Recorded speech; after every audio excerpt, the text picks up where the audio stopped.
Greetings once again, gang. In this next module here, what I want to do is expand a little bit more on career choices, but I want to cover the responsibility and responsibilities that are associated with this career once you get started, committed to an airline, and starting to participate in that airline's operation in the cockpit. Before getting started, though, I'd like you to take a look at what I have listed up here as a request, but it's also to offer to you. With any presentation, with any desire you have to communicate to me about some comments about the material that we cover, even some critiques, don't hesitate to do so. As I mentioned to you earlier, I think I have about as much exposure to this profession and many aspects of flight operations as a pilot and as an instructor and a check airman. But I also recognize that there's others that have some thoughts and some opinions that they may have about this, and I would welcome them. So please feel free to comment, to critique, or any remarks about any of the subject area that we recover. But one of the things that I'm really most interested in to get from you is any questions you may have about any topics that you would like covered in the future. Please email me at this address that you see on the screen, and I will plan on covering some material on any number of topics that seem to be appropriate for what we're trying to accomplish here for airline pilots. What I'd like to start on with this module is to cover the responsibility that's associated with this career. As you look at this PowerPoint picture here, this beautiful vision that you'll see from a cockpit time and time again, I want to discuss the uniqueness of this profession and try to convey some seriousness about the uniqueness of this profession and the responsibility that goes with it.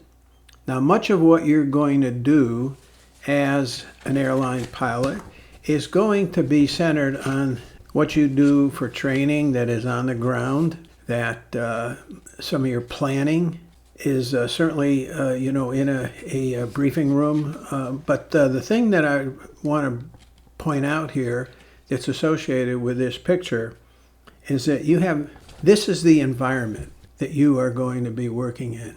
This is where the rubber meets the road as an airline pilot.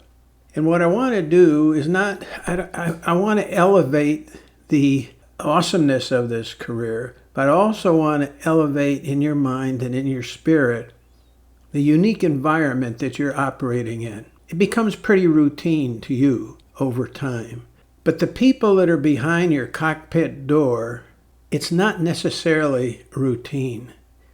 There's something that is unknown as they commit themselves to entrusting you with their care and their safety. And that is something that I really want to point out here in this session, because it's a huge trustworthiness that people put in you, your passengers, but even more so, it's your fellow crew members. It is also the company.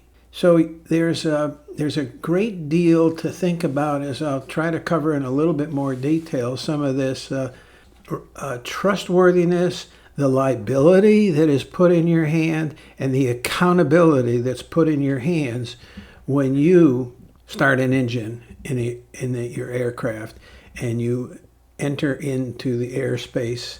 And I want to admit that this is something that I'm going to talk about here that I did not initially recognize early in my career, but I don't believe many people think about this, because I will tell you that in my years of training, especially with upgrading captains in the simulator training, which is the last segment before they go to a check ride, I really tried to instill some of this unique responsibility that goes with what you are ultimately responsible for as a captain. And I don't mean to diminish what the responsibility is as a first officer either. You're an integral part of the crew. It's a mutual responsibility that you have, but ultimately the captain is responsible for the safety and the operation of a flight. I'm going to share a short story here with you on how the awareness of this struck me years back, early in my flying career. And that was back at a time where the cockpit door was open. A lot of people would come in and visit in the cockpit, especially young children. I had one time where a father and his son and a young daughter, I'd say was 4 or 5 years old, wanted to look into the cockpit. And so we invited him in, but the little girl just didn't want to come in, and she just was standing back and was kind of resistant to coming in, even at our invitation. And she finally said, "I'm really scared to go on this flight. I don't want to go, but I have to go because my mom, dad, and my brother and I are going to visit my grandma." So anyway, we kind of did the best we could to kind of ease her feelings, but really wasn't anything successful. But she went back into the cabin, and she was a frightened little girl.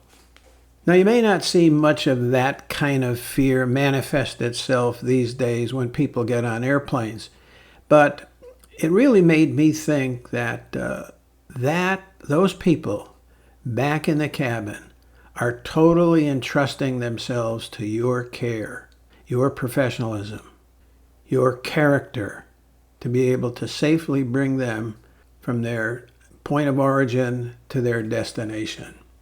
And that's when I really started to think about how unique and awesome this responsibility is, because we're up in a very unusual atmosphere for anywhere from 35, 40 minutes to 4 or 5 hours or even longer up in this atmosphere here. And any little thing that is unusual outside a smooth flight, people back there have all kinds of emotions that are going on, and they're entrusting their safety to you. And you and I both know that when you have something come up that is serious, this is the kind of atmosphere we operate in that could have disastrous results, even fatal results. So understand the responsibility that you have, and I want to cover a couple other aspects to see if we can elevate this awareness that we have for being an airline pilot. I'm going to pose this question for you folks as we look at this picture. And this is what I was trying to get to earlier, where I would try to ask some questions of new captains that are taking on this responsibility to operate their aircraft and manage their crew and the resources that are available to them. But have you ever thought about when a company hands you the keys to operate the aircraft that you are qualified to fly? Do you have any idea how much that airplane cost? I always ask that question to new captains, and I can tell you that no one ever had a quick answer. And then when they thought about it, the answers that they gave were nowhere near close. And it took a couple guesses moving in a certain direction, which was always up, what the average cost was of an airplane. So I would just invite you to think about an aircraft that your company has qualified you to fly. What do you think is the cost of that airplane? Now, I would just throw out something, to think about in terms of ones that are more common in at least the United States domestically is maybe the 737, Boeing 737, 800, and maybe the Airbus 320. And we'll cover those costs here at a later time. But there's another dollar and cents cost that most of us probably aren't aware of and certainly don't think about. An airline costs a lot of money to have liability and insurance on every individual flight. It can be prorated out to that. But the point is here, that is a huge amount of money that your company has to allocate toward any kind of liability associated with your particular flight. It's a lot of money. It's not just a few dollars. And this is another area to really have a sense of the trust that is put in your hands with asset resources for the company that you work for.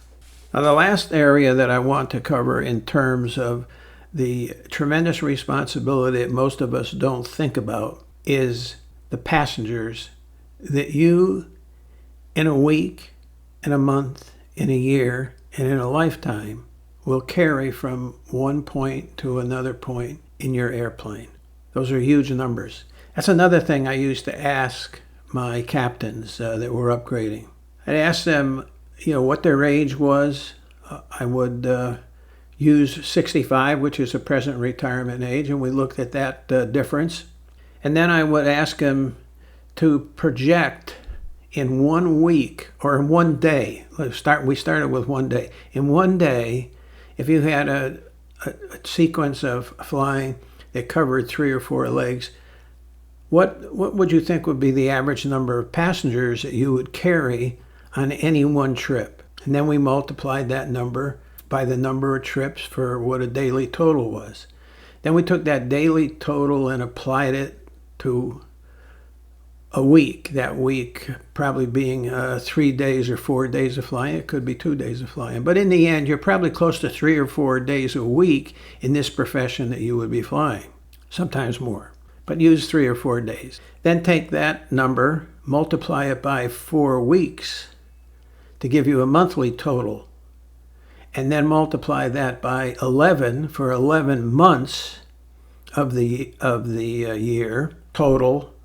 And we'll take 1 month out, assuming that you might have close to that for a vacation. So anyway, by the end of the year, you have a certain number in it, and you'll see that even that is pretty significant. But now go ahead and multiply that out by the number of years that you have from where you are now to age 65. For those of you that are in your 30s, it'll easily be over 2 million people, well in excess of 2 million people in many cases. Gang, there is no profession that has that kind of responsibility for the well-being, the safety of the people that are entrusting themselves to you. And the other thing that I always used with my students, I said that your ultimate responsibility is to get the little old lady from Pasadena to visit her grandchildren in a safe manner. So I hope with that, there's maybe just a little understanding about the uniqueness to this profession. There probably isn't any other profession that in a lifetime of your career that you will be responsible for the safety of the people that entrust themselves in your airplane.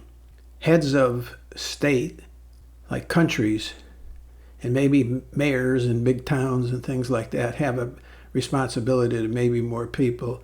But I tell you what, we are in a pretty unique career profession that calls for a sense of moral responsibility that needs to be recognized at all times.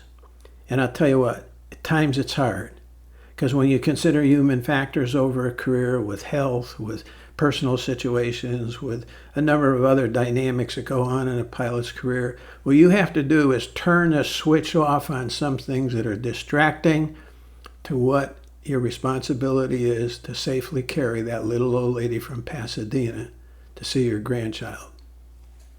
Well, I hope this lesson kind of has some thoughts that you can take with you that may help to keep yourselves in the best mental state to take the responsibilities that are given to you and live them to its fullest. Thanks very much for your time. I hope this has some interest to you. God bless, and we'll look forward to another lesson.